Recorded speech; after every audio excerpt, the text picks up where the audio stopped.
Le recteur aujourd'hui, je vous l'ai dit, il s'agit d'une fonction compliquée.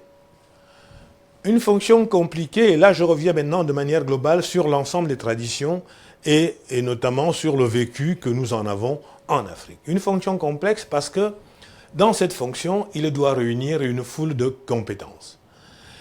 Il faut qu'il soit un bon manager, un bon gestionnaire.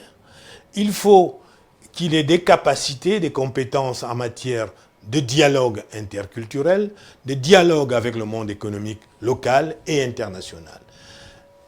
Il doit en même temps avoir des compétences en ingénierie de la formation classique et de la formation ouverte et à distance. Pourquoi? Parce que, par exemple, quand une entreprise lui dit, voilà, nous avons besoin de tel profil, est-ce que vous pouvez nous les former? Il doit être capable, connaissant son université, de proposer rapidement quelques éléments qui permettraient à cette entreprise de comprendre qu'il est capable, que son université est capable de les aider à résoudre les problèmes, les besoins de formation dont ils ont. Bien sûr, après, il peut ensuite aller dans son université, mettre en place des équipes qui vont, je dirais, finaliser le projet.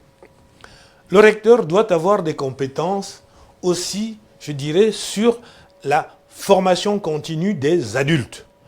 L'université, c'est le lieu où viennent se former des adultes, et notamment ceux qui travaillent déjà en entreprise aussi. Donc, il doit avoir des éléments, des compétences pour pouvoir en parler. Le recteur doit avoir des qualités d'animateur d'équipe et de la communauté universitaire dont il est le représentant. Donc, bien sûr, comme je l'ai dit au départ, il doit avoir des compétences avérées dans le domaine pédagogique et scientifique. Donc, fonction compliquée, fonction complexe, fonction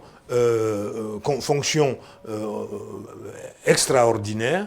Le recteur est aujourd'hui à la confluence de 5 logiques.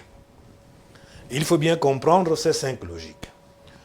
Il est à la confluence d'une logique hiérarchique. Il est le supérieur hiérarchique de tout le personnel de l'université, que ce soit le personnel enseignant, le personnel scientifique, le personnel administratif ou le personnel technique d'appui.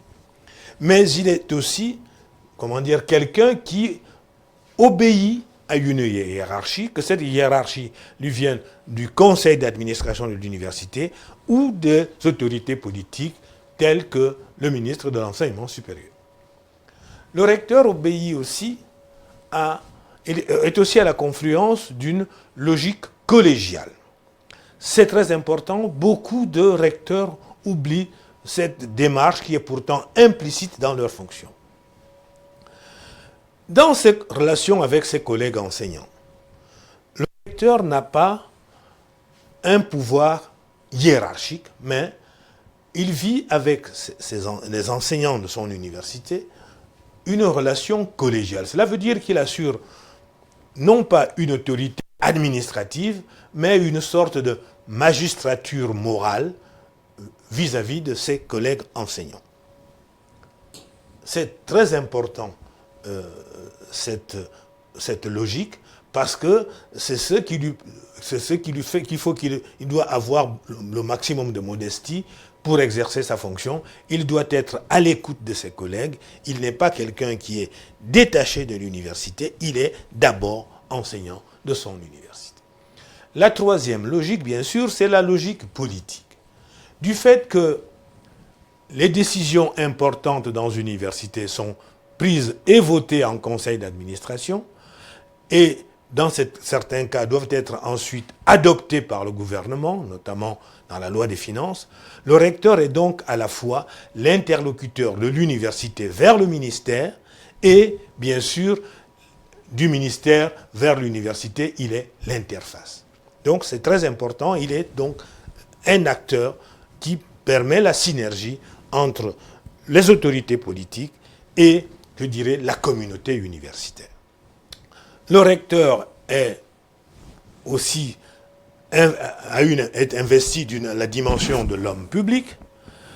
Il est un homme public et c'est normal que s'il commet une faute, s'il commet une gaffe, parce qu'il est infusible, eh bien, il soit remercié. C'est pour cela qu'il doit, dans les conflits, tout à fait amener à des logiques de consensus. Il doit prendre et s'il prend une position, il doit, comment dire, éclairer sa position. Il doit faire en sorte que les éléments épars, les éléments en conflit reviennent au dialogue, et cette dimension de sa mission est importante pour la paix à l'université. Enfin, le recteur, et on ne le dit pas toujours, obéit à une logique du temps. Dans beaucoup de pays, africains notamment, le recteur est nommé. Mais son mandat est indéterminé. Il est nommé en général parce qu'on vient d'enlever l'ancien recteur. Et son mandat court jusqu'à ce qu'on nomme un autre recteur. Donc il a un mandat indéterminé. Donc la fin de son mandat n'est jamais prévue d'avance.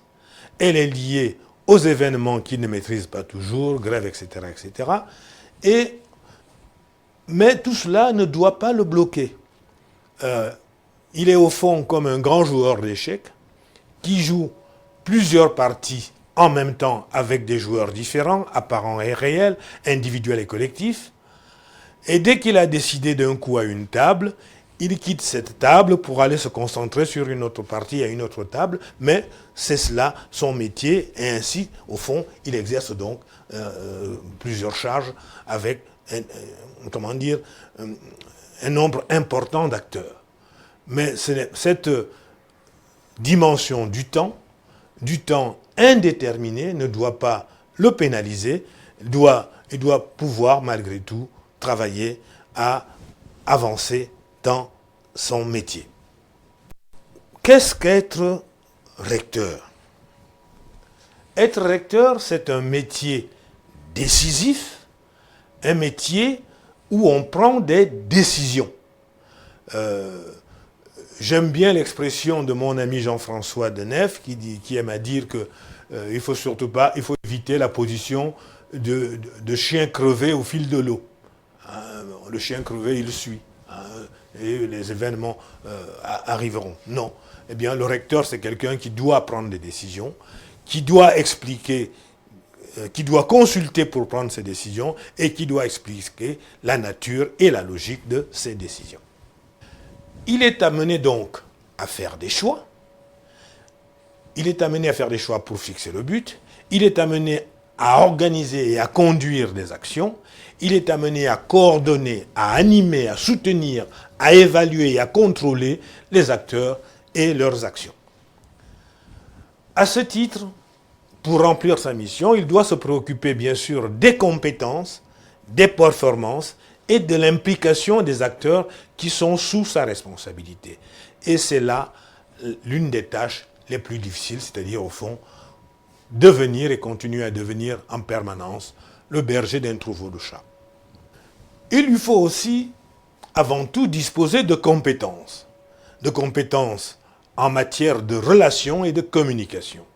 Le recteur doit être capable d'établir des relations avec les personnes qu'il rencontre, avec des étudiants, il doit savoir leur parler, avec des enseignants, avec des personnels administratifs et techniques, avec la hiérarchie, avec les autorités politiques, administratives et même diplomatiques. Le recteur n'est pas un technique, il reçoit même dans certains pays, il reçoit, à l'instar de ministres, des délégations d'ambassadeurs ou des ambassadeurs. Cela lui permet d'expliquer la politique de son université, cela lui permet aussi d'établir des relations avec des universités d'autres pays, etc., etc. Cette culture du relationnel est donc importante, non seulement dans le savoir-faire du recteur, mais aussi dans son savoir-être, dans sa manière d'être avec les autres. Je voudrais dire ici que on n'y pense pas toujours, mais c'est peut-être là la fonction principale du recteur, savoir cultiver le relationnel. Et c'est une fonction qui est tellement importante quand il s'agira de gérer des situations de crise, et on le verra plus tard. Donc le recteur doit, dans son université et en dehors, justifier ses décisions, négocier ses objectifs et faire adhérer à ses projets. Et dans toutes ces situations, il est important pour lui de donner le cap, une direction, des balises et des repères, et non seulement un cadre, mais un cadrage en temps réel de l'action, et ainsi de pouvoir conduire l'ensemble de l'université.